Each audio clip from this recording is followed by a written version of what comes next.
Job Creation is on a mission to transform lives. From increasing access to potable water, to providing secure homes for the most vulnerable, and helping you own a piece of the rock, we're revitalizing communities and preserving our environment. We're making an impact. See the difference. Feel the difference. Building a better Jamaica for you and me. You can feel it. Make JC. Zoom in on the nutrition facts. It there in the table on the side or the back. You fit check out the servings, just do the maths. Not taking too much, finger below the facts. Zoom in on the nutrition facts. It there in the table on the side or the back. Take note of the sodium, the sugars and the fats. 5% or less in the on the right track. You fit zoom in on the nutrition facts. It there in the table on the side or the back. Vitamins, minerals and vitamin 2, 20% and more. That good for you. You fit zoom in. Check the nutrition facts. You fit zoom in. Check the nutrition facts. You fit zoom in. Check the nutrition facts. Less sugar, less salt intake and less fat. You fit zoom in. A message from the Ministry of Health and Wellness, Jamaica Moves, the Heart Foundation of Jamaica, the National Health Fund, and Japan. Politicians are public servants. Voting is your chance to choose your representative. Your vote is your voice.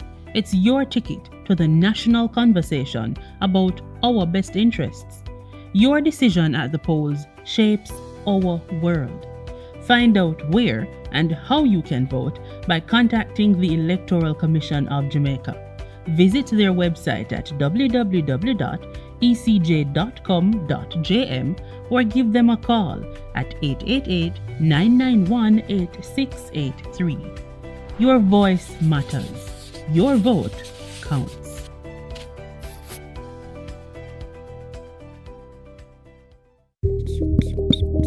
Jamaica, your vote matters. Election day is just around the corner. Take a stand for what you believe in. Every vote counts. Make yours heard. Let's shape our future together. Vote. Politicians are public servants. Voting is your chance to choose your representative. Your vote is your voice. It's your ticket to the national conversation about our best interests. Your decision at the polls shapes our world. Find out where and how you can vote by contacting the Electoral Commission of Jamaica.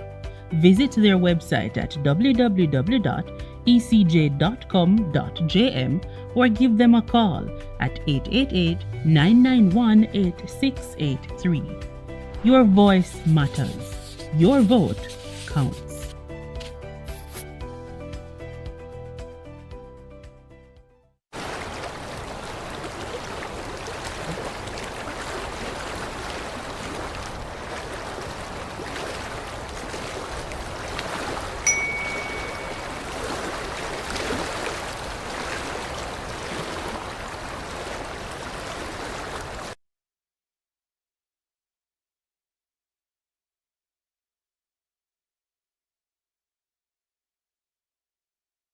As an inner city youth, I'm a duty to know the laws and my rights. These laws affect all our self-interest and safety. The law says throwing garbage in public places or on other premises without consent will lead to prosecution. But see it online. I know my laws and my rights. Do you? Know your laws. Know your rights. Respect you. Getting the keys to your own home is a feeling many cannot describe. It's a moment we all hope for, and a dream that all Jamaicans have. The new social housing program is the difference between a dream and reality. The government, through the Ministry of Economic Growth and Job Creation, is building hope, one home at a time.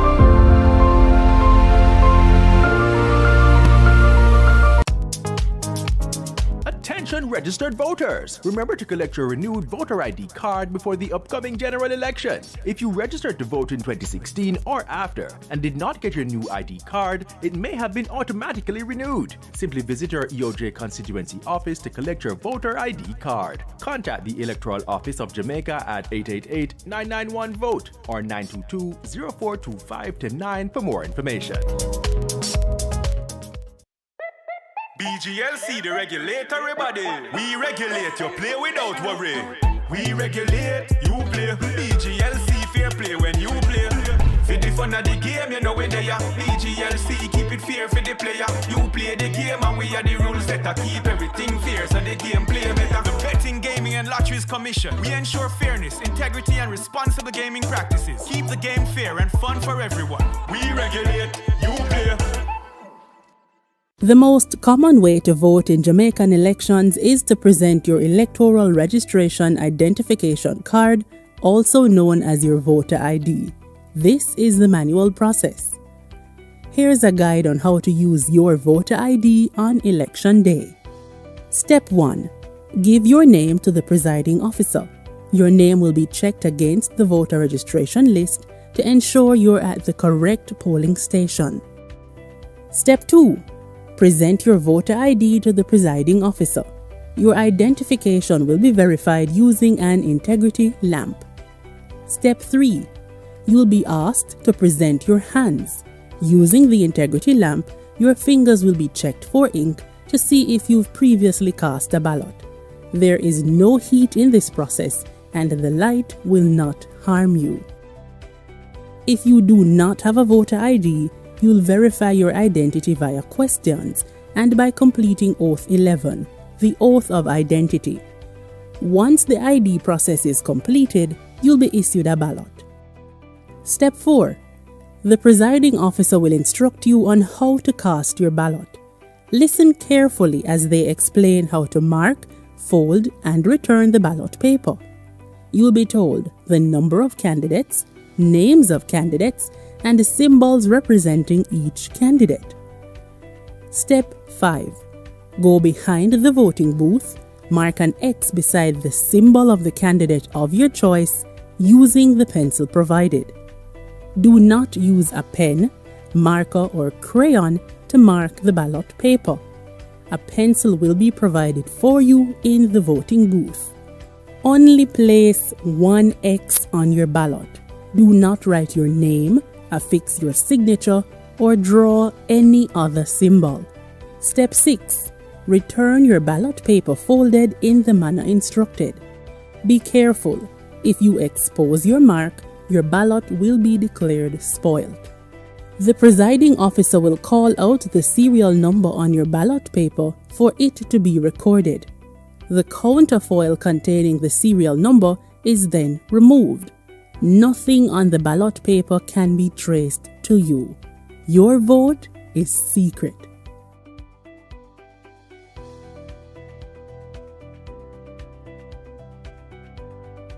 Step 7. You'll be asked to dip your right index finger in the electoral ink.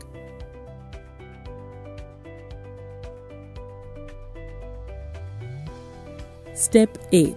Watch as the presiding officer deposits your ballot paper into the ballot box.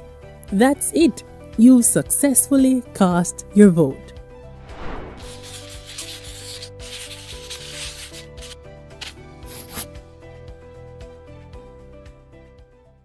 Your vote is your voice. Make it count by understanding your ballot.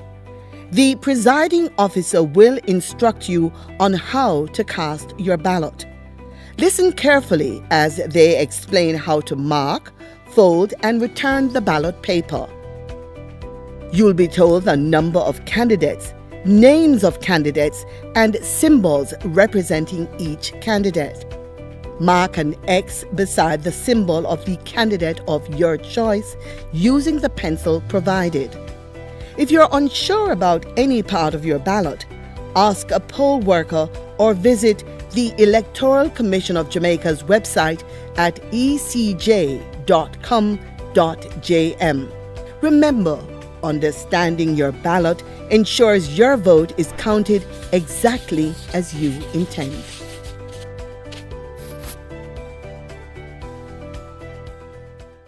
Jamaica's agriculture is on the move and the world is watching. This September, discover how sustainable agribusiness, global reach, local impact is transforming our future. At JAIF 2025, the Jamaica Agribusiness Investment Forum, explore financing opportunities, forge powerful partnerships, and connect with global markets ready for Jamaican products. Join us in Montego Bay, September 17 to 19, and plant the seed that will take your agribusiness to the next level. Register today at agribizjamaica.com. Let's grow Jamaica's agricultural future together. The National Family Planning Board now presents a parenting tip from Ralph Waldo Emerson. Men are what their mothers made them. PBCJ's Studio National is an excellent soundstage with a reputation for producing superior acoustics. Equipped with blue and green screens, it facilitates digital insertion of visual effects and exciting backgrounds in post-production. Studio National is the largest drive-in studio in the English-speaking Caribbean. Yes, you can actually drive a vehicle right onto the studio floor. With over 4,000 square feet of floor space, the studio can easily be transformed. It has hosted a wide variety of live and recorded productions, including Digicel Rising Stars, Schools Challenge Quiz, gospel concerts, the TEF Tourism Debate Competition, and election night coverage. During the COVID-19 pandemic, it was a location for Reggae Sumfest and has hosted several reggae concerts, has hosted workshops, launches, town hall meetings, and over the years has been home to several TV dramas, including Oliver at Large and Lime Tree Lane. In addition to the rental of the studio, we can furnish a full crew to shoot and edit your production. So for your next major live or recorded event, or as a location to shoot films, programs, and commercials, PBCJ's Studio National is your best option. For smaller productions, you can book our more compact studio, Studio B. For bookings, call 876-665-7225 or email prod_pbcj@pbcjamaica.org.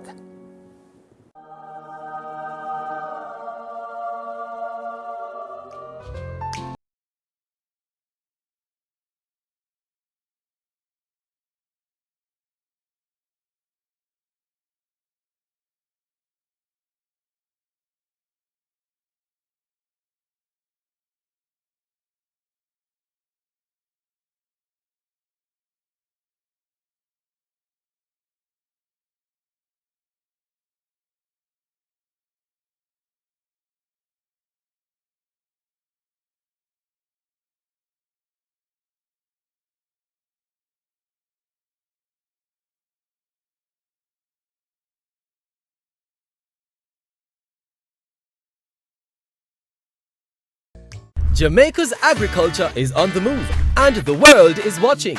This September, discover how sustainable agribusiness, global reach, local impact is transforming our future. At JAIF 2025, the Jamaica Agribusiness Investment Forum, explore financing opportunities, forge powerful partnerships, and connect with global markets ready for Jamaican products. Join us in Montego Bay, September 17 to 19, and plant the seed that will take your agribusiness to the next level. Register today at agribizjamaica.com. Let's grow Jamaica's agricultural future together.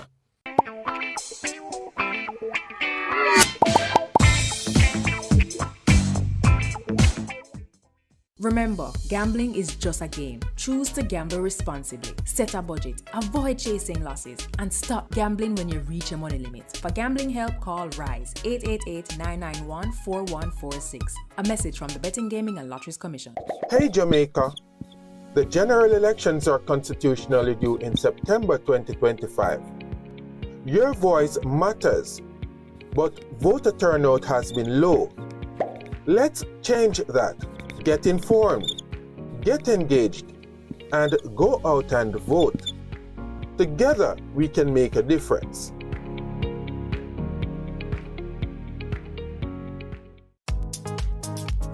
Attention registered voters! Remember to collect your renewed voter ID card before the upcoming general election. If you registered to vote in 2016 or after and did not get your new ID card, it may have been automatically renewed. Simply visit your EOJ constituency office to collect your voter ID card. Contact the Electoral Office of Jamaica at 888-991-VOTE or 922-0425-9 for more information.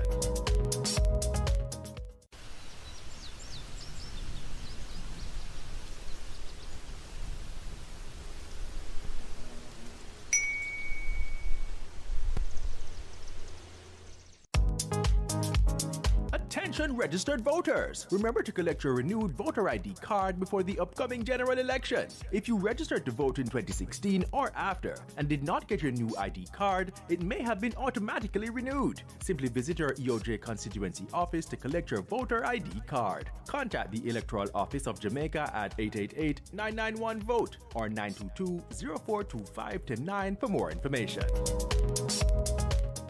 Jamaica, let's spread the word around to let the world know that we are proud to be one republic.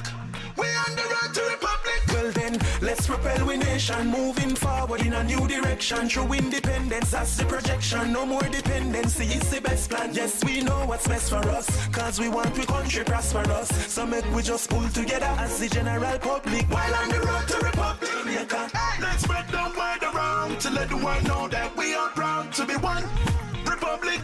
We on the road to republic. A message from the Ministry of Legal and Constitutional Affairs. We on the road to republic.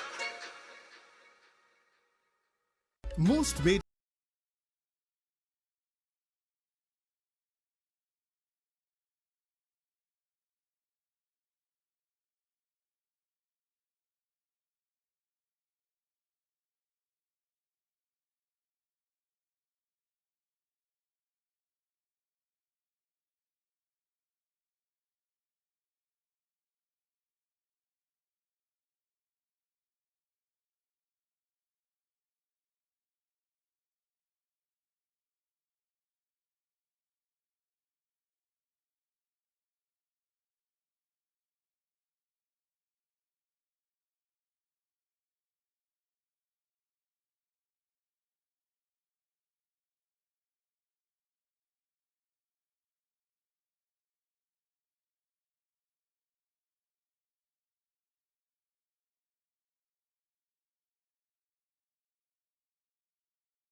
and rights. These laws affect all our self-interest and safety. The law says throwing garbage in public places or on other premises without consent will lead to prosecution. Must see it online. I know my laws and my rights. Do you? Know your laws. Know your rights. Respect you.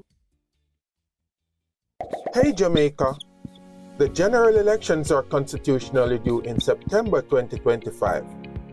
Your voice matters, but voter turnout has been low. Let's change that. Get informed, get engaged, and go out and vote. Together we can make a difference.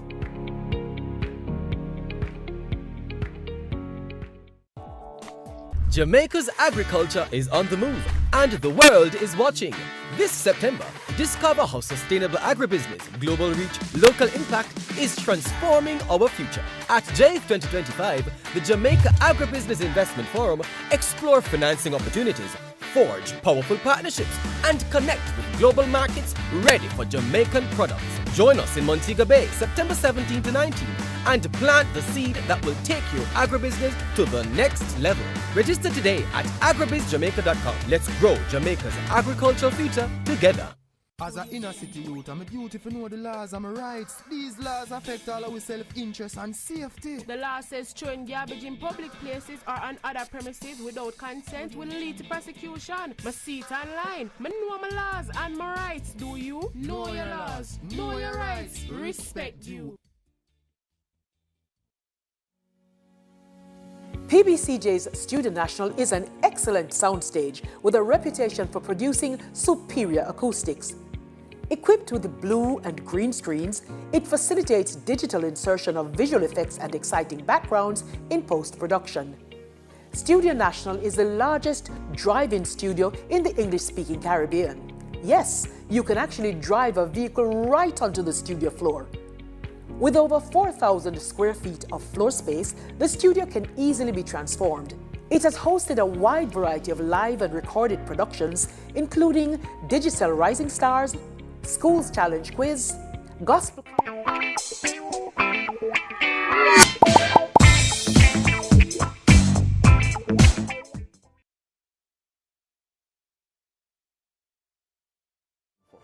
The pre-independence years between 1944 and 1962, the Jamaica Labour Party and the People's National Party alternated power, with the JLP winning in the first election in 44. They repeated in 49. Then the two-term syndrome kicked in, the PNP winning in 55 and 59. Post-independence, 1962 to present day, both parties have had significant wins, with the PNP dominating the 1970s to early 2000s and the JLP gaining strength in recent years. Notably, the PNP won in 1972, 1976, 1989, 1993, 1997, 2002, very impressive sequence, and then in 2011. While the JLP won in 62, 67, and then that most infamous year, we will never forget it, those of us who lived through it, October 30, 1980, marking the most violent election in our young country's history. The JLP also won in 2007, 2016, and 2020. Today, September 3, 2025, this general election is crucial for various reasons. Firstly, the Prime Minister, Andrew Holness, on the cusp of becoming a superstar among JLP leaders. Well, he's a superstar already, but he has the chance to win 3 consecutive elections. He's already been sworn in 3 times as Prime Minister, but if he does get sworn in a 4th time, it will be because he has led the JLP to 3 consecutive election wins, making him only the 2nd Jamaican Prime Minister to achieve this feat after Percival James Patterson. Secondly, it will be significant. The PNP, led by Mark Golding, is pushing for a new direction, citing its 2024 local government election performance as proof of regaining credibility with the Jamaican people. This election focused on many things, among them the issue of economic growth, development of infrastructure, and the management of crime, which the JLP have shown in their book of achievements. The PNP, meanwhile, has emphasized economic inclusion, housing, healthcare, and reforms to education. This election will also be decided in approximately 20-25 marginal seats or swing seats, with the key battlegrounds in western parishes, including St. James, Westmoreland, Hanover, St. Elizabeth, as well as Manchester, Clarendon, and St. Catherine. Tonight, we'll have for you comprehensive analysis with public commentator Dr. Nadine Spence to my immediate left. To her immediate left, Kevin O'Brien Chang, also public commentator. We also have with us social and cultural commentator Wayne Chen. We have senior journalist Desmond Richards and associate professor in the Department of Political Science and Policy Studies at Elon University in the United States, Dr. Damian Blake. And of course, Blue Dot, our pollsters, are with us. Chief Consumer Insights Officer at Blue Dot, you know her now, Janae Stevens-Taylor.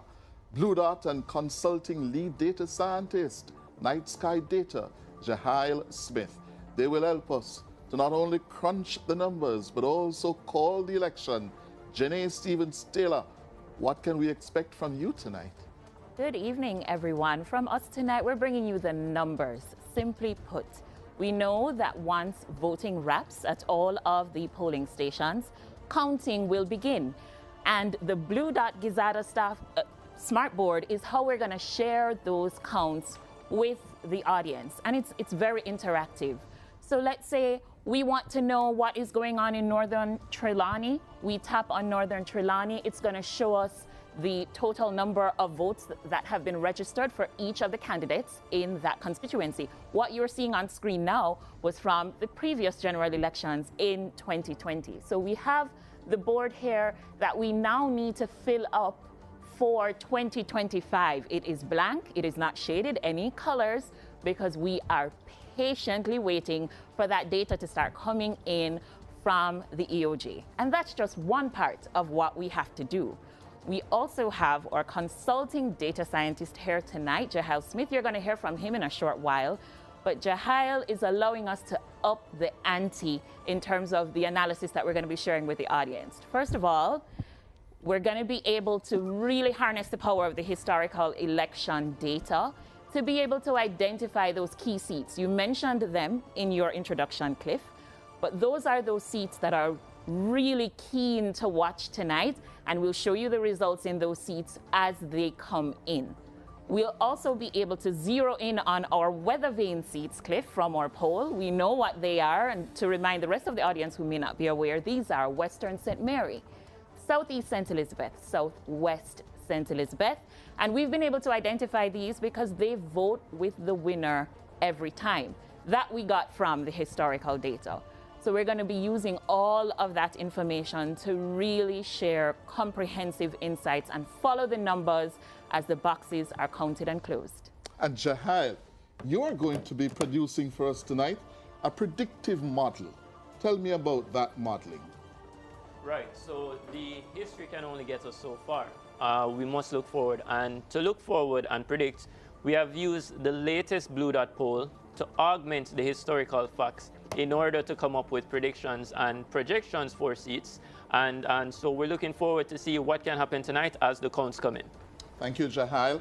And we also have a panel of youngsters, yes? The politics is such now that oldsters like me have to give way to the youngsters, the new value system and dynamics that's emerging in the society. And part of that panel tonight, no stranger to us here at Nationwide, Saeed Bernard. Good evening, Saeed. Good evening, Cliff. How are you? Hope everyone is well. Well, on this side, we are here and ready. The young people, they call us. As Cliff would say, the old is handed over to the youngins. Millennials. Well, let's see. Millennials. Well, I'm Saeed Bernard, and of course, to my left is Suel Anglin, a public commentator. And to her left is Joshua Atkins, another young man who is here willing and ready to share his views on what the elections have meant to him, what has he seen, what she has seen as well, coming up to September 3rd, and how they think it will play out. What were the calling factors? What pushed the young people to go out and vote? Cliff, I can tell you, while social media, tweeting and tattling does not count as a vote, we sure have seen a lot more young people coming out, at least from the social media, to say that they have been voting. Well, let's see if it makes a difference on September 3rd, 2025, today, this evening. Right back at you, Cliff. Thank you. And we should also introduce to you Dr. Damian Blake, Associate Professor at Elon University. He will be joining the panel as well as Ronaldino McLean. Ronaldino McLean, he is an undergraduate student of political science and economics at Vassar College in New York. And on Zoom, we are going to be having well-known author and social and cultural commentator, Mr. Wayne Chen. Wayne, are you there? No?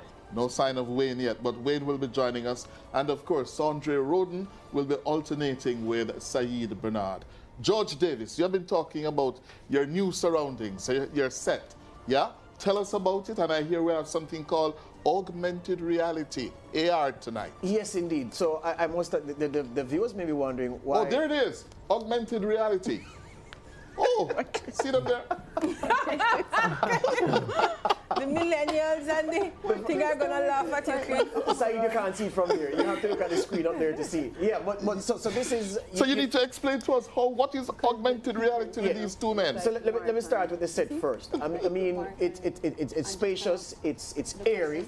It is the most modern television studio anywhere in the Caribbean. English speaking, francophone, Spanish speaking. Anywhere in the Caribbean you go and walk into a television studio, there is none that can touch this with a barge pole, and you know barge poles are long. We have all the technology here to make us a cut above the rest, and then when you put the talent that we have on top of it, it's almost a guaranteed thing. The augmented reality is a virtual feature. Now, Cliff wanted us to be able to talk to Andrew Holness or Mark Golding, depending on how the election goes, but we're not quite there yet, but we're going to get there eventually. But what will happen is that the figures you see, the gentleman standing on the stage later will be the winner. So we'll be able to project that image of Mark Golding or Andrew Holness in the way that we've displayed here as the evening grows old and the picture becomes clear in terms of where most Jamaicans have cast their ballots on this day of our Lord, September 3, 2025. There are the two main contenders for power tonight, yeah? Mark or Andrew. Also, there's another element to the set, yes? Yeah. That I hope our director is ready for us.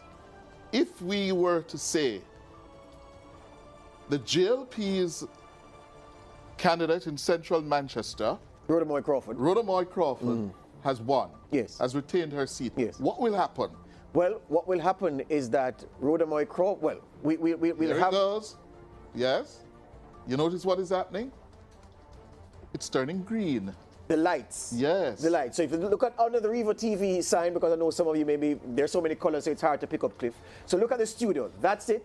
The lights all around have turned green, and that indicates that a seat has been called for a JLP candidate. Clearly, if the seat is orange, then the lights will be orange. So we have that added feature to jazz up the production that we're presenting. There and look, it is. You talk about the power struggle. There's the orange light. You talk about the power struggle, Cliff. I'm going to go one further to say that given that this is our debut show from what will be our home set, it's also an announcement to our rivals, the traditional TV powers, that we're coming for you. We have the talent, we have the technology, and we are coming. Usurp means to seize wrongfully. We won't usurp you because it's nothing that we're seizing wrongfully. We're coming to overthrow. And this is a message this evening. This is a democratic country. I exercise my democratic right today. Let me speak democratically. I'm sending a message that we are here and we're coming for the throne. That's all I'm saying. Thank you. All right, so we're going to take our first break. It is just about, what time is it? It's 6:45. 6:45. We should start having some early results in another 15-20 minutes, okay? But let's take the first break. And of course, tell you, we're coming to you on Revo TV, yes? Right here, Revo TV, nationwide, election coverage, race to 32 on Revo TV. And of course, Revo, George, tell us about Revo. Yeah, revonews.ai, that's the main portal, the website. The Revo app is also available through the popular places, the App Store and the Google Play Store.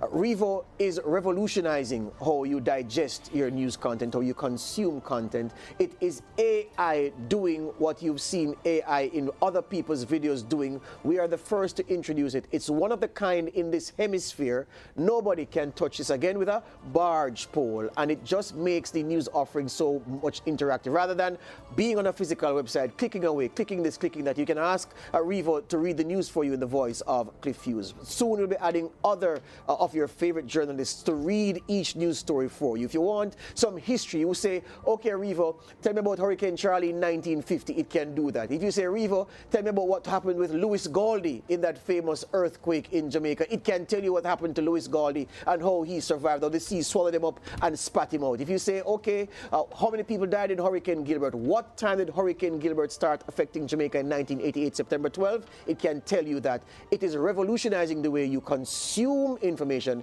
It's revolutionizing the way you learn, and it's giving you another tool to guide your youngsters and train them up in the right way, to tell them that being an intellectual is cool. Okay, we're going to go to our first break. This is the Race to 32.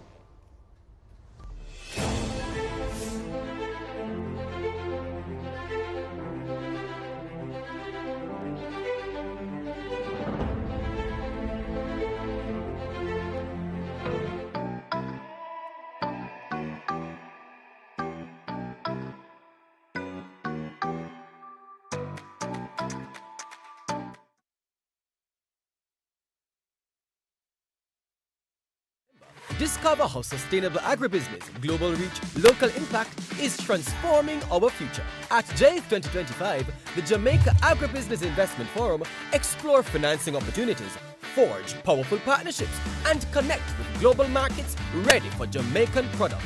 Join us in Montego Bay, September 17 to 19, and plant the seed that will take your agribusiness to the next level. Register today at agribizjamaica.com. Let's grow Jamaica's agricultural future together. The National Family Planning Board now presents a parenting tip from Ralph Waldo Emerson. Men are what their mothers made them. PBCJ's Studio National is an excellent soundstage with a reputation for producing superior acoustics. Equipped with blue and green screens, it facilitates digital insertion of visual effects and exciting backgrounds in post-production. Studio National is the largest drive-in studio in the English-speaking Caribbean. Yes, you can actually drive a vehicle right onto the studio floor. With over 4,000 square feet of floor space, the studio can easily be transformed. It has hosted a wide variety of live and recorded productions, including Digital Rising Stars, Schools Challenge Quiz, gospel concerts, the TEF Tourism Debate Competition, and election night coverage.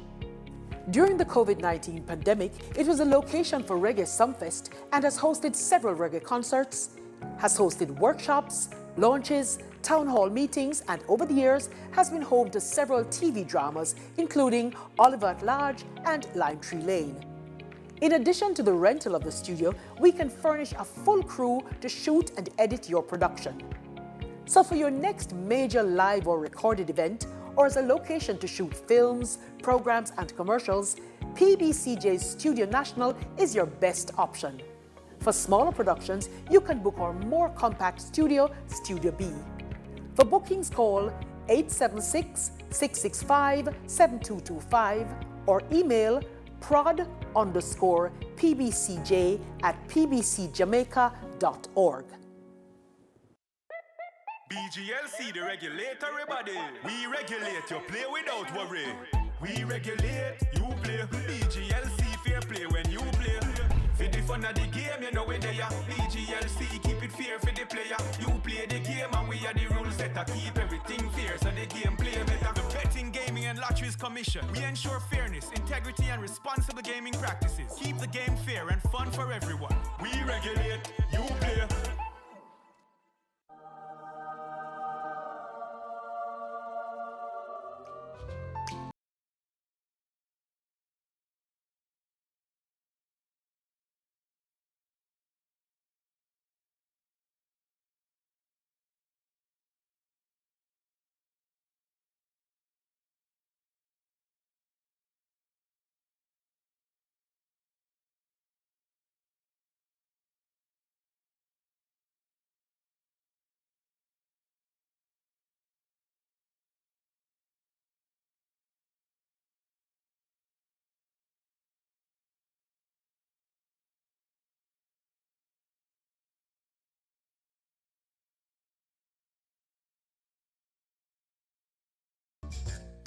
Denise Williams here, inviting you to join us on Financially Focused, the ultimate destination for go-getters who are ready to take the step-by-step actions to master your finances and create a family legacy. Tune in, watch, take note. Digicel Plus platform on Channel 13. We're also streaming live on the Public Broadcasting Corporation of Jamaica. They're taking our feed. Also, if you're listening to us on More FM in Western Jamaica, all welcome. And from wherever you are in the diaspora, thank you so much for joining. On our YouTube channel, Nationwide 90 FM Live 2. Thank you all for making it right here, Revo TV and Nationwide. Well, the big news so far of the day, the election went fairly well. Yes, and that is relative, because we're learning tonight that the system did not perform well at all in terms of the pace at which people were able to vote. But Cliff, before you take this up with our guests, I must point out, above that, a troubling report we got very late in the day. In fact, on my way here from studio, I had to dispatch a reporter to Kintyre in East Rural St. Andrew. There are reports confirmed by the police of a serious standoff between rival supporters, police involved. Unofficial reports, a policeman was struck by a supporter of I don't know which political party, but in trying to intervene in that physical dispute. And the YouTube chat kept being flooded by messages from people telling me that this was in play. We checked with people who were in the vicinity, members of our team who said they weren't seeing anything. But by the time I came off air, I confirmed with the police that there was a serious situation in there. And I said, well, is it serious enough for me to send somebody? They said, well, that would be in your best interest to so do. Yes. So we're waiting on that report from Kintyre in East Rural St. Andrew to see what was the cause, what sparked, well, more than a standoff. Blows were thrown, we understood, and a policeman may have been struck. Either inadvertently or I don't know, you know, people lose their minds, but that's a serious one that we have to pay attention to as the evening progresses. And Kintyre is significant because it's in East Rural St. Andrew. It's a battleground seat where the incumbent, Juliet Holness, is up against the young attorney at law from the People's National Party, Patrick Peterkin. Yes. Yeah, it is a real battleground. The opposition leader was in there. Yes. Throughout the day today. And it's a division tensions have been high. And it's a division that was won by the PNP in the local government election. Yes. So they are looking to shore up their support there as they try to build enough votes across the constituency, the divisions, to take the seat from Juliet Holness. So that's something that we need a word on. Our producers are checking to see what the real situation is in Kintyre. But yeah, the system, and I'm sure Kevin and Nadine have something to say about the numerous calls I got while I was on here, and I'm sure you got them during your shift, about just how painstakingly slow. One woman told me, Dr. Spence, that she made an arrangement with her mother. She called me from Northwest St. James to say, okay, Mom, you go from 7 o'clock. You do the voting, come back, so I can go vote in Northeast St. Catherine. So she would take the bus, she says. So she was banking on her mother coming back, maybe 10 o'clock worse, so she could make the bus journey. She said her mother came back after 12.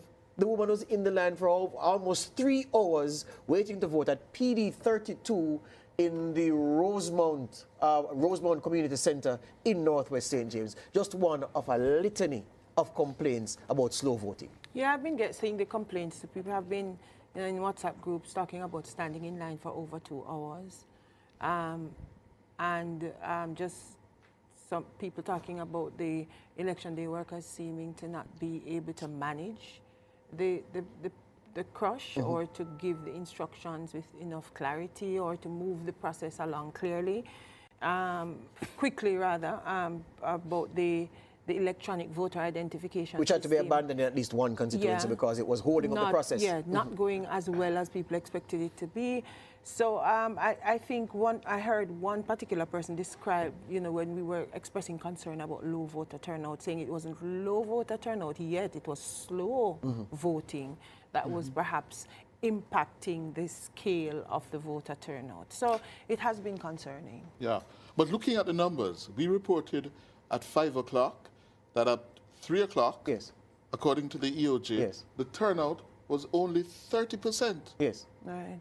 At 3 o'clock, and it was 15% at 11 this morning. Yes.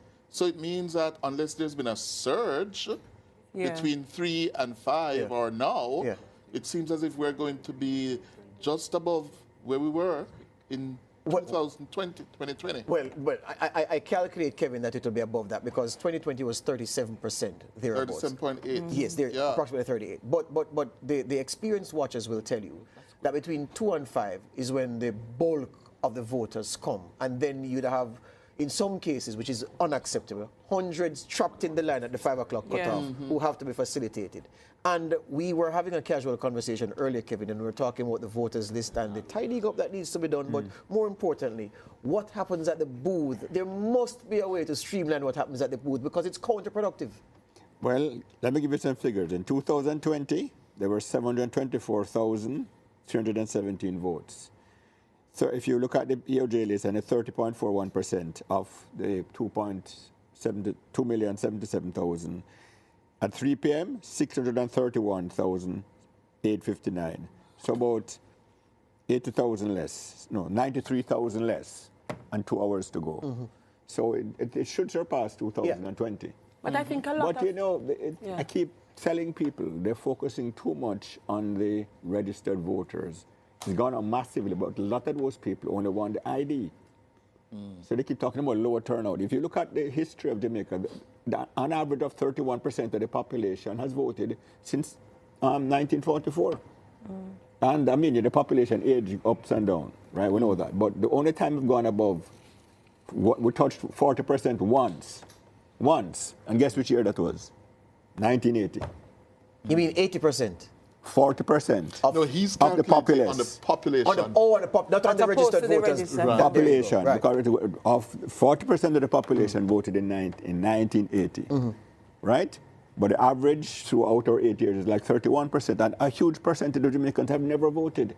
And it's bounces up and down. It was 27% in 2020. But it's been lower. It was 25% in 1967. But Dr. Spence, to pivot from what Kevin has said, it's just a cultural thing. But clearly to me, we need then to have a different way of calculating what we consider to be voter turnout, because it's painting a wrong picture. Yes. In the same way that based on what we were taught in school, and I assume all of us were taught the same, even though we're different generations, the use of the simple mean as an average is so misleading in many respects. And I don't want to stray too far from the point, but to highlight the point I'm making.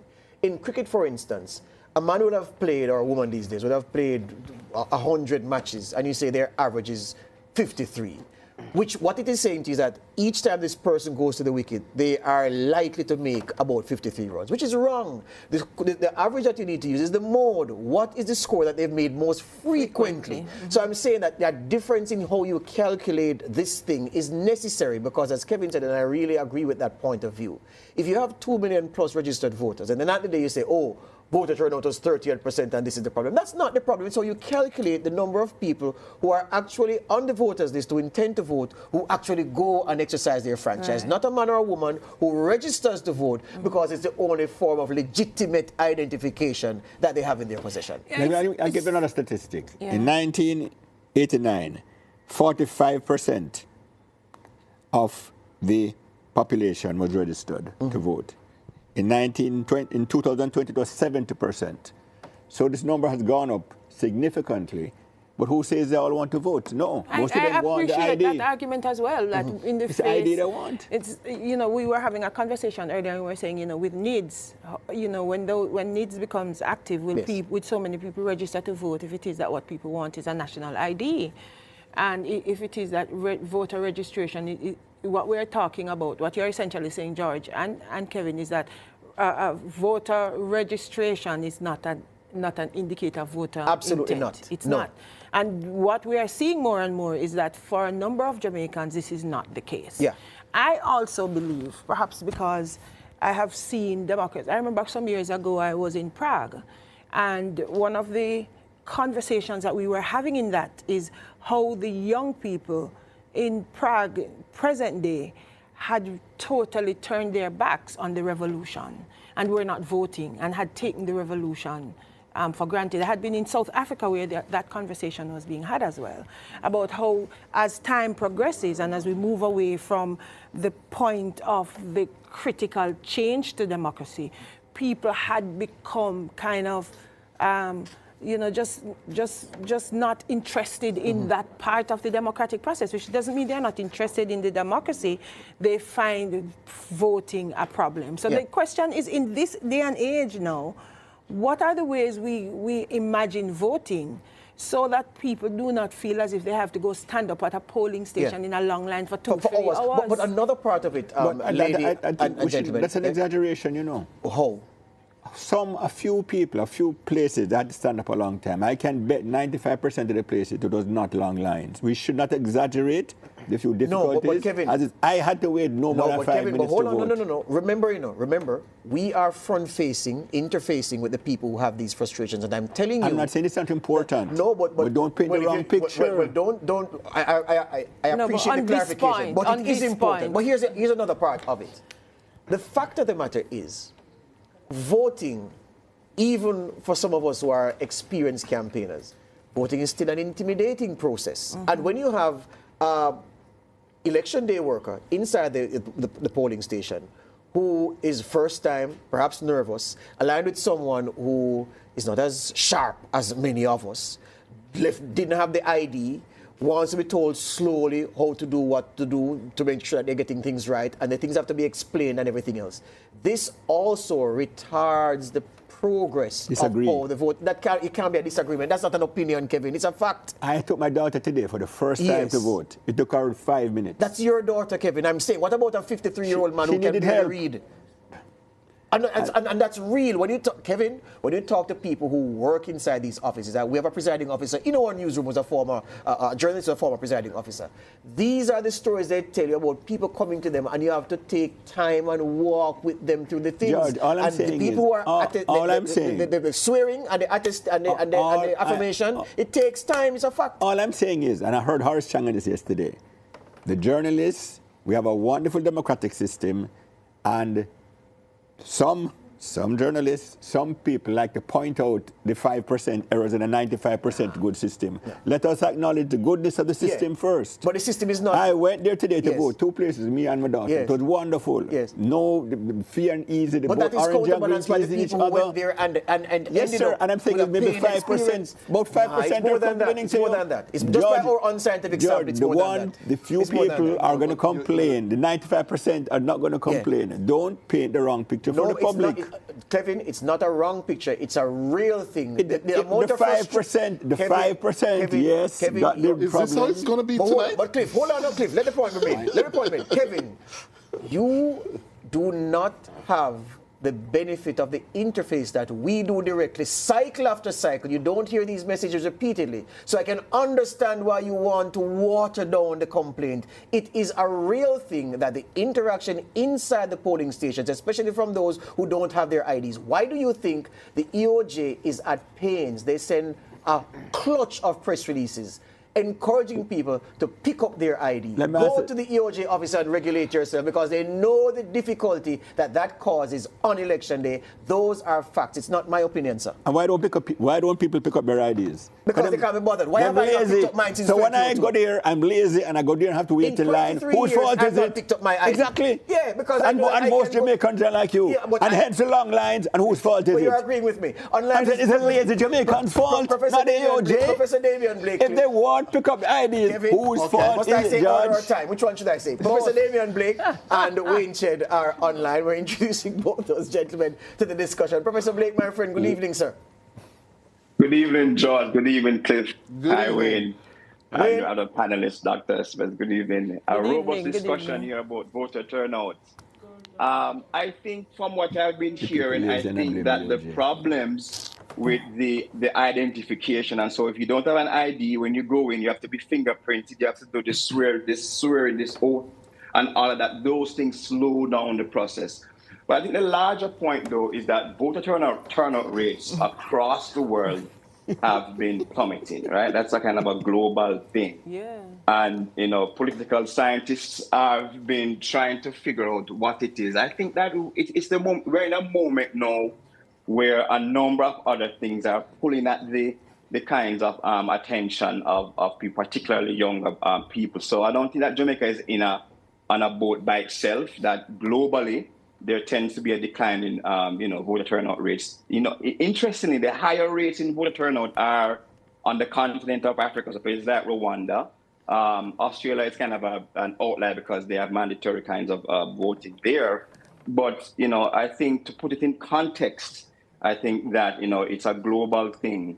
But I think the problems that we're seeing today with people not having their ID and the process, I think whether in some places, I saw comments from some people that there was rain in some places, that is slowing down the kind of people that are turning out. Wayne? I think there are multiple factors.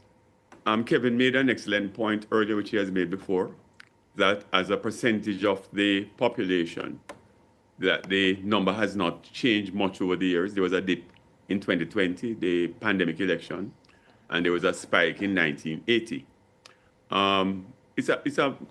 And consistently, polls have shown that the most reliable voters are the older voters. Not true. I would say veterans of the 1980 election, and certainly veterans are having lived the experience of the ideological battle between the two major political parties.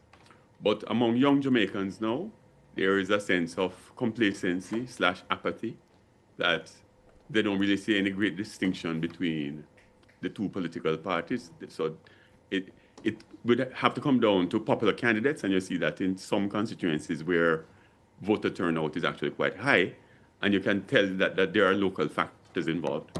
And I'm not talking about political garrisons, I'm just talking about hardworking candidates who happen to interface with a lot of people. You also have in Jamaica, I wouldn't say it's so much Rastafari. Let me just put it this way. Religious reasons or religious sentiment as to not deal with Babylon system. We're just not going to vote because it's not something that I'm going to deal with church. I'm going to deal with my own spiritualism or my own religion. So that is one of the factors. But also just inconvenience. Jamaicans tend to move around. Many have their votes in the rural parishes and have moved to St. Catherine or moved to Kingston. And it's not worth the headache to re-register or set up your address somewhere else. So as I say, it's just a combination of factors. A lot of it, as I say, is just apathy, lassitude, complacency, a feeling that my individual vote is not going to change anything. So as I say, it's a combination of factors. And apart from 1980 and 2020, the pattern has been pretty steady. The fact that we have 2 million registered voters now is more, as has been said earlier, a testament that the vast majority of these, since they are registered and they don't vote, I'd be surprised if the vote count today goes much over 900,000, which suggests that half the people who have registered didn't bother to vote. But we also know that there are many places in Jamaica where you can't do a transaction without a government-issued photo ID. The vast majority of Jamaicans don't have a passport or don't have a driver's license. So this is the only government-issued ID that they do have. So 2 million registering to vote is not 2 million intending to vote. My expectation today is just under 50% of that number, and perhaps as low as 40% of that number will actually cast their ballots. Can I make a point here? There's a myth going around, repeated by everybody, about young people not voting. It is a myth. I got the EOJ statistics from 2016 and 2020. In 5 categories of voters: 18 to 29, 20 to 39, 40 to 49, 50 to 59, 60 plus. The biggest chunk of that is 18 to 29, 22.2% of the total. So this myth that young people don't vote is not supported by the data. Right? And this is EOJ statistics, and people keep repeating it.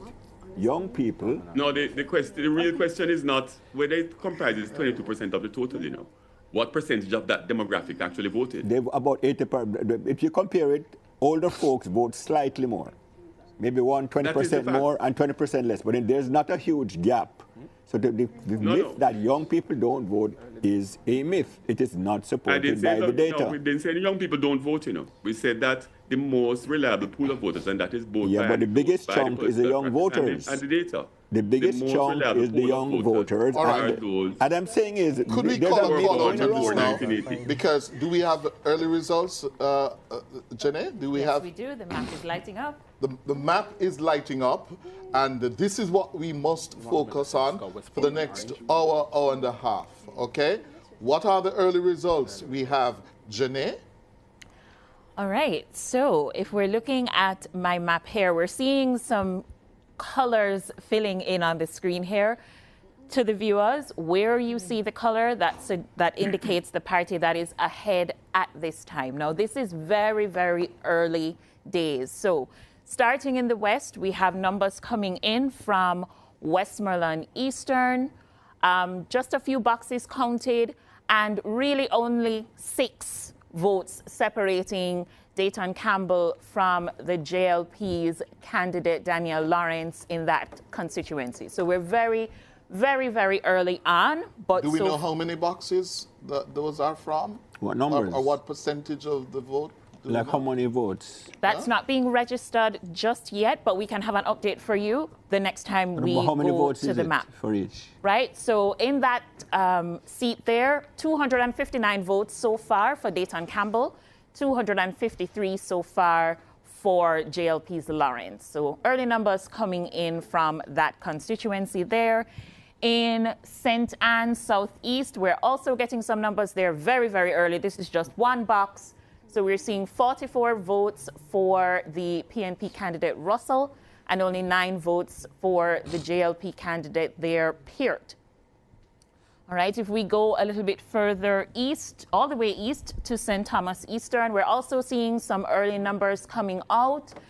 The PNP candidate is ahead right now with 201 to Dr. Michelle Charles 166, but again, very early numbers. These numbers are quite low. It suggests only a few boxes have been opened, but the map is starting to light up, and as we get more data coming in, we'll give further updates. All right. So we're going to go now to the young people team, the panel of the young Jamaicans, on their perspective on how the day went and this debate we've been talking about voter turnout. Let me hear it from the youngsters. Yes, Cliff. You know, very interestingly, and you see, you're over here laughing, and you're going to find out why soon. But laughing at us? Oh, absolutely not. Well, you were talking about myth, but I was wondering, like, why not just come to the young people and ask? Yeah, like, why not? So, Suel, first, let me start with you. This idea that young people aren't voting, what do you... So she did not. So I think there are lots of different things at play that we need to take in consideration. But I do think in the last election and this one, even more for 2025, I think we are seeing lots more action from young people. They are saying a lot more of what they want. They're demanding a lot more. They're holding their MPs accountable. And I do think if you just look in the crowd, like from the rallies and stuff like that, we're seeing a lot of young people coming out. So I do think lots of things are at play, but I do see a lot more participation from us. Okay, and Joshua, well, I just heard Suel saying, you know, there are certain factors, but certainly they're coming out, they're holding people more accountable. What do you think has played that part in this election for more young people to be coming out this time around? So I think firstly, there's a social media action that is happening amongst young people right now, particularly amongst the campus community. I go to the University of the West Indies, for example, and I see droves of university students like heading in buses, going down to their various parishes. Really? Yes, voting. My very good friend Matthew White, Xavier McFarlane are some examples of that, right? Nice. I think, one, that social media drive and push engaging in politics, for example. I think it's been, you know, a sort of conditioning by not only like a one group or one subsection of young people, which have influenced another subsection of young people. And I think social media has facilitated that. But I think as well, a lot of young people are becoming much more politically aware, right? I think a lot more people understand what it means to engage in their democracy, and I think that has come out of the campaigns, particularly through their slogans, "Choose Jamaica" or "Time Come." Or "Time Come." Interesting. Quickly, from both of you, from what you've known, from what you've seen on the ground, what are the young people saying and expecting come later tonight? Start with you, Suel. I mean, I think lots of, you know, like the party people, I think that's one thing. So there's lots of energy on both sides saying like their party will win or that sort of thing. I think a lot of young people too, which I found very interesting this election. I think 2020, maybe because it was COVID happening, I think people were more like on a vibes, you know, because we weren't really outside. So like any little excitement, you know, we just didn't want to say that. Right. But I think this election, young people were evaluating. So like even in the debates, like Twitter was active. People were saying, oh, but what this person is saying doesn't sound like it makes sense and that sort of thing. So I think they are very engaged and listening to what the leaders are saying and questioning and evaluating those things for themselves. So I think young people are looking for those key things, like the employment issue is something that is still, you know, very high up there on the list and things like that. So I do think we're looking for lots of different things depending on who you talk to and what side you talk to, but I think overall, I think what I have appreciated is how people have been listening and really paying attention to and something came to mind that the oldies, as they call themselves, were talking about, the ease of process. How did you find the process? So in my constituents, that is St. Andrew West Central, when I went to the primary school, the process was fairly easy. The line was fairly short.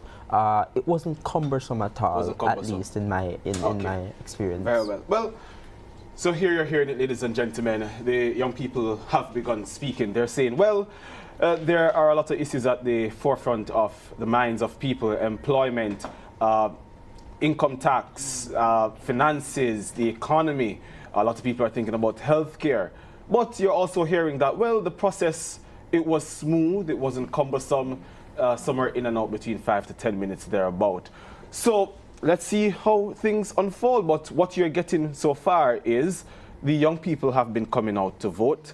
It might not, or it is, we don't know, a myth that young people aren't voting. But certainly the data will come to the fore to tell us what exactly we're seeing. Well, that's it from us. We go to the break, and we'll be right back with more.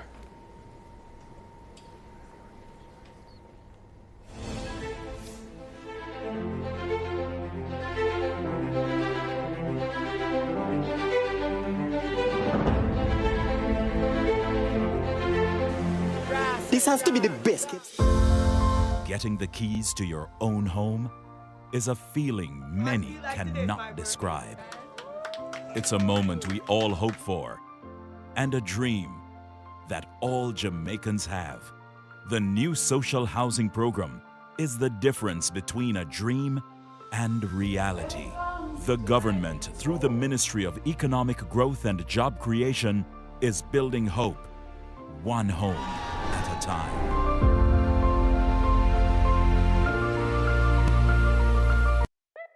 BGLC, the regulatory body. We regulate your play without worry. We regulate, you play. BGLC, fair play when you play. For the fun of the game, you know where they are. BGLC, keep it fair for the player. You play the game and we are the rules setter. Keep everything fair so the game play better. The Betting, Gaming and Lotteries Commission. We ensure fairness, integrity and responsible gaming practices. Keep the game fair and fun for everyone. We regulate, you play. Jamaica's agriculture is on the move, and the world is watching. This September, discover how sustainable agribusiness, global reach, local impact is transforming our future. At JAIF 2025, the Jamaica Agribusiness Investment Forum, explore financing opportunities, forge powerful partnerships, and connect with global markets ready for Jamaican products. Join us in Montego Bay, September 17 to 19, and plant the seed that will take your agribusiness to the next level. Register today at agribizjamaica.com. Let's grow Jamaica's agricultural future together. Come with us to Lime Tree Lane, where life is sometimes sour, but sometimes I was in the bar yesterday, trying to convert over 2 man, and my hand make mistake and bungs down them drinks. And the other one said to me, "Why if you right enough and you cut it off, boss?" And same time, the two of them just hold me down and cut the hand. Have a laugh and settle into Lime Tree Lane. Join us Mondays to Fridays at 7 a.m. And when they done their feet on you, you understand me? No wonder the boy was having a high. No, come back here. Where do you think you're going? Let me go check in bed. Only on PBCJ, the People's Station. Jamaica has more than 28 species of birds, land snails, reptiles, amphibians, and hundreds of flowering plants that are only found in Jamaica. I am Marlon Samuels. Join me to learn more about Jamaica's native and endemic flora and fauna. Know your natives and endemics. Sundays at 11:15 a.m. exclusively on PBCJ, the People's Station. Get ready to be inspired. Join us on PBCJ's Giving Hearts, the show that celebrates kindness, compassion, and generosity. So we try to give books, shoes, lunch snacks, and uniform allowance. We'll share powerful stories of individuals and organizations making a difference across the island each week. My mother and I felt the need to keep helping children with special needs and other children. From ordinary people doing extraordinary things to organizations driving positive change. And we haul up garbage, whether with our nets, hooks, picks. Giving Hearts will warm your heart and inspire you to take action. Don't miss Giving Hearts, airing Sundays at 8 p.m. with a rebroadcast on Tuesdays at 6:30 p.m. exclusively on PBCJ, the People's Station. If you want to volunteer, definitely do it. You get actually a rewarding feeling after. Join the movement. Spread love. Give from the heart. Giving Hearts, Sundays at 8 p.m., Tuesdays at 6:30 p.m. on PBCJ.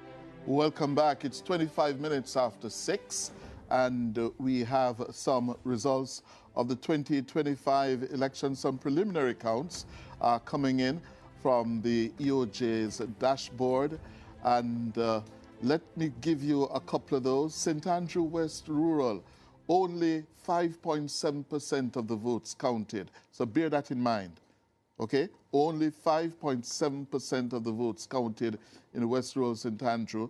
The PNP's Joan Gordon Webley is leading with 483 to Juliet Cuthbert Flynn of the JLP 379, okay?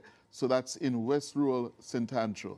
The constituency which has had the highest number of votes counted so far is Clarendon Northwest. Clarendon Northwest, where 20% of the votes have been counted. And there, the PNP's Richard Azan is leading the JLP's Warren Newby. Azan leading with 1,499 votes to Newby's 931. Yes, all the other results less than 5%. Yes, I think at 5% we will start to give you some results. Everything else less than 5% counted. Yes, so of no real significance. And to put that into further context, Cliff, let's just tell the folks that based on what the EOJ just showed, about 8,000 votes across the island have been counted so far. Yeah, 8,000 across the island. I remind you that in 2020, 724,317 votes were cast nationally. So we are going to count at least 700,000 votes tonight, and we've only gone about 8,000. So these results are very, very early, and you should not be trying to draw conclusions from what we have presented thus far. Too early for that. Too early, too early. So we just put up Northwest Clarendon. There is Azan for the PNP, 1,499 on screen on your set. Yes. Azan leading. He's now winning 61.6% of the votes to Warren Newby's 38% at 931. And George, Kevin, let me put some context to this, because this is a seat we have been following. Clarendon Northwest in the last parliament was represented by Henriquez of the JLP, yes? And it became an open secret that he was not performing as a member of parliament, and they drafted in young Warren Newby very late in the day, yes? And it is felt that Richard Azan is the favorite tonight to pick this one up for the People's National Party. He has been an MP there for at least 2 previous terms. Yes. Yes? So he's expected to take that tonight. Well, he's a favorite on paper. I remind the viewers as well that 22 of 108 of those boxes have been counted. So there's a long way to go. 22 of 108, Azan leading. In terms of Enriquez, Cliff, I think it's even more precise to say, rather than that he underperformed, he had no interest in the seat. Based on what people who live in Northwest Clarendon have said, Enriquez won the election in 2020 and went to Parliament for a few sittings, but he was never a man who intended to work the seat, to reward the people with services for having sent him to Gordon House in the first place. So it wasn't a case of a man trying and falling short. It was a case of a man who had dropped his hands and was not interested in representation. And that was apparent to the people who demanded that Party Central at Belmont Road give them somebody new, because they said anyhow Philip Enriquez was the man on the ballot going forward, then they wouldn't even bother to show up. So let's see what Warren Newby can do. But you're correct, Azan is the favorite in that seat. Well, Manchester Central, that's what telling us? 6 of 139 boxes counted, only 6 of 139. Yes, so that is only 4.3% of the votes counted so far, right? 4.3%. I was hoping to keep it above 5% before we started to give you some results. But there's a seat here I'm seeing where it's over 5% of the votes counted so far. That's St. Elizabeth Northwest, 8% of the votes counted, and the JLP is leading with 338 to the PNP's 146, with 8% of the votes counted in St. Elizabeth Northwest. The former haunt of J.C. Hutchinson, Andrew Morris, replacing him on the JLP ticket. Patricia Scarlett Forrester, the challenger for the PNP. Challenger because it's not a PNP seat, not held by them in some time. 7 of 87. So, I mean, this is so early in the contest. But I see so many people on our YouTube stream, Cliff, calling for numbers, demanding numbers. So we have to feed them with numbers. But it would be foolhardy to attempt to make sense of a race in which only 7 of 87 seats have been counted so far. Yeah. For example, in East Kingston and Port Royal, PNP safe seat, only 2.2% of the votes counted. And surprise, surprise, the PNP's Philip Paulwell is leading with 152 votes to Courtney Burnett of the Jamaica Labour Party, 8 votes. Yeah? That's what would prove the point. Yeah, and what is curious about this, when Noragay Banton, our production supervisor, voted today, she voted in that constituency, that's where she lives. She says the disinterest of the JLP in this seat was evidenced by, I think she said there were no outdoor agents for the JLP there at the polling station that she voted at. That just goes to show you that the opposition, the JLP had written off East Kingston and Port Royal. It is alongside Central St. Mary, for me, the most orange of orange seats. Apart from 83, yeah. Portland West, only 1.9% of the votes in, and the PNP's Doreen Campbell is leading with 75 to Daryl Vaz's 37. More in context, less than 2% of the votes counted. Precisely 2 of 104 boxes in Portland Western in Western Portland have been counted. 2 boxes out of 104. In Trelawney Northern, yes, only 1.4% of the votes counted. And the PNP's Wickham McNeil is trailing the JLP's Tova Hamilton. Tova Hamilton leading with 128 to McNeil's 51. In North Central St. Catherine, we just got a flash there, North Central St. Catherine. Well, if I got that graphic again, North Central St. Catherine is showing the PNP candidate leading in that one. No count yet from West Kingston. North Central St. Catherine? Yeah, what do you have there? The JLP is leading with only 3.7% of the votes counted, 3.7. The JLP is leading with 176 to the PNP's 165.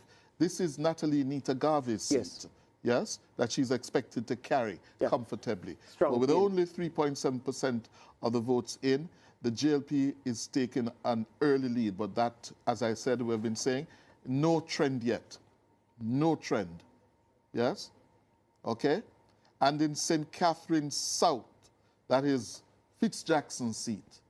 Fitzjackson, 4% of the votes counted. Fitzjackson is leading with 380 to 203 for Delroy Dobney for the Jamaica Labour Party. 6 of 150 boxes. Exactly. All right? So those are some of the early results we have. The moment we get it updated, we'll give you some more of the results. All right. So what we need to talk about at this point is not just the voting turnout, yeah? And not just the fact that there needs to be something. People talk about clean-up voters list. I wouldn't put it like that. But there is no way that we can be satisfied with how the process went for so many people, notwithstanding that so many more had a streamlined experience. Fact of the matter is, fact of the matter is that we are dealing with an electoral process that has come such a far way that it is not too much to ask for the powers that be to sit down, look at the whole process again, and iron out the pain points, because there are pain points in it, and it would be selfish even as someone who does not have trouble inside the polling booth to believe that that is the majority, and it's only a minority, so we should ignore the complaints from those who time after time have difficulty when they go to the polling station. There was one lady who called this morning who said she spent an hour in West Central St. Andrew. Nobody, none of the 8 people in front of her went in. She left, and when she returned after 4, an hour had passed, and she still had not cast her ballot, and she was going to stay with the process, and she would have been in the line by 5 p.m. and of course would have been under law required to be facilitated in casting her ballot. Cliff, what do you have? You have another number update? No, not yet. Not yet. You know what I'd like to, a statistic I'd like, George, from the EOJ. What percentage of people have picked up their voter cards? Because as I say, Jamaicans love to complain and blame other people. That's right. When it comes, the fundamental problem is their own. That's right. If everybody picked up their voter's card, the system would go much faster. So what percentage have picked it up? Yeah. Now, I know I have picked mine up. I lost mine years ago. But so when I go and have to wait, I don't complain. Yes. But yet some of these people, and I said it, Jamaicans, and I said EOJ isn't wrong in some aspects. Yes. But it's time, take some blame for the problem you're causing. Wenchen, we often blanch at the term marrying. When you marry this good, marry that item to get them moving. But could we perhaps explore the EOJ marrying the voter ID card with something to ensure that more people collect them, lending itself to a smoother process at the polling booth? Well, the fact that you need a card for many transactions suggests to me that many of the cards sitting there, and this is something perhaps for a future program, I don't think we have tracked the number of Jamaicans who have actually left the country.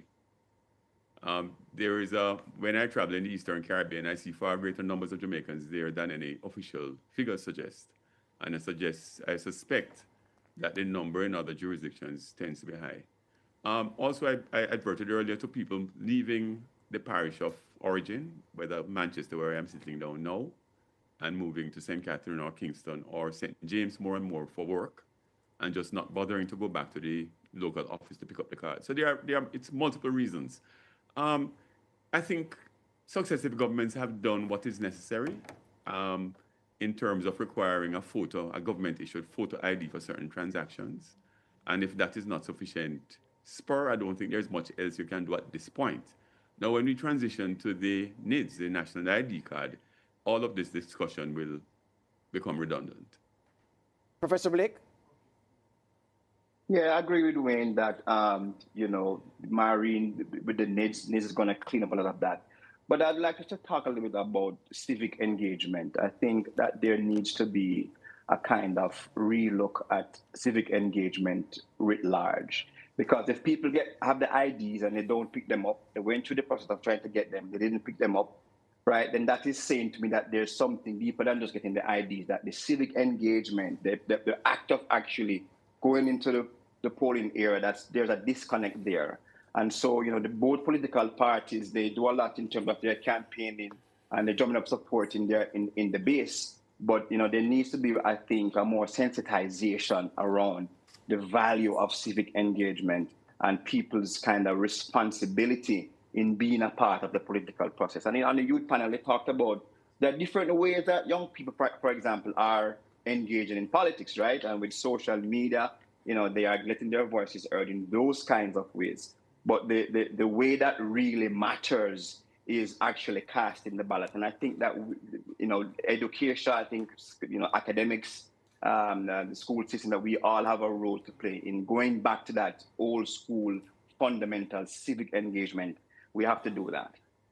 The dark arts, gentlemen, were at play in this election campaign, especially in the last days. And even today, the FID had to issue a statement saying that a message being circulated on social media about the entity recommending that the Prime Minister be charged for serious crimes was false. Then we heard the police issuing a statement to say that a bomb threat at a BPO off Port Henderson Road in Portmore St. Catherine was being dealt with, that the staff had been evacuated and that they were attending to it. Then we saw, at least in one constituency, where a candidate was reporting that her team felt intimidated inside a polling area where rival supporters had blocked the roadway, preventing vehicular traffic from coming through, and created an artificial bottleneck to prevent people from coming in.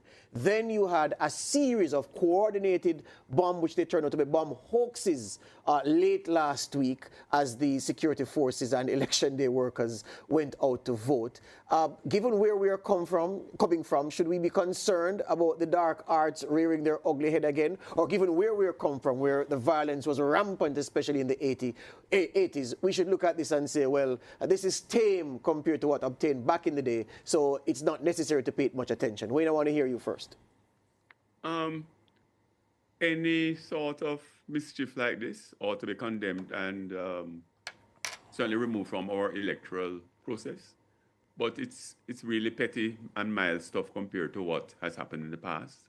There have been one of the successes of Jamaican institution building has been in the building of our electoral system, which has really gained credibility over the years. The EOJ has done a terrific job. The creation of what we have now is really world-class and better than many so-called first world countries. What you outlined today is really nothing new. A decade ago, I knew of instances where strange men on motorcycles would ride into certain communities and perform all sorts of acrobatics on their bikes in the middle of the night to intimidate people to stay home.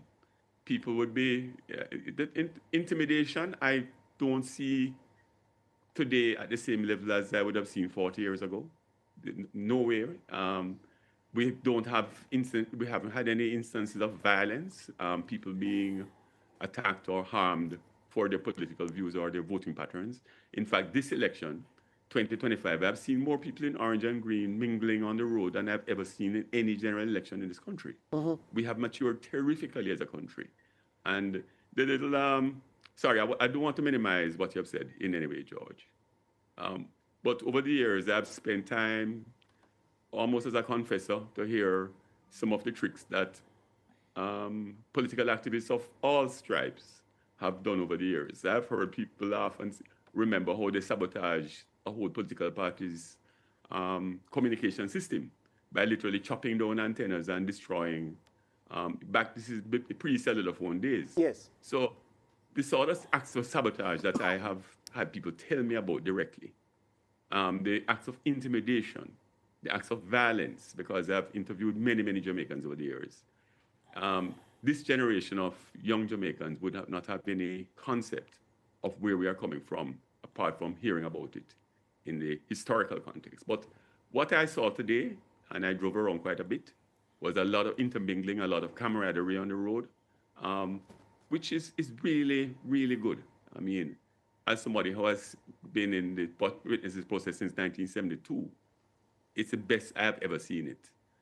But of course, we'll condemn any trickery and flimflammery. But where we are today is a far cry from where we're coming from. And so should we be more accepting? Flimflammery, but where we are today is a far cry from where we're coming from. And so should we be more accepting, Kevin? Really, 5% of negativity and if 95% positivity is just not paid attention to. And we need to let people know how special our democracy is. I'll give you one. We have a white man, full British Jew, leading a 95% black country.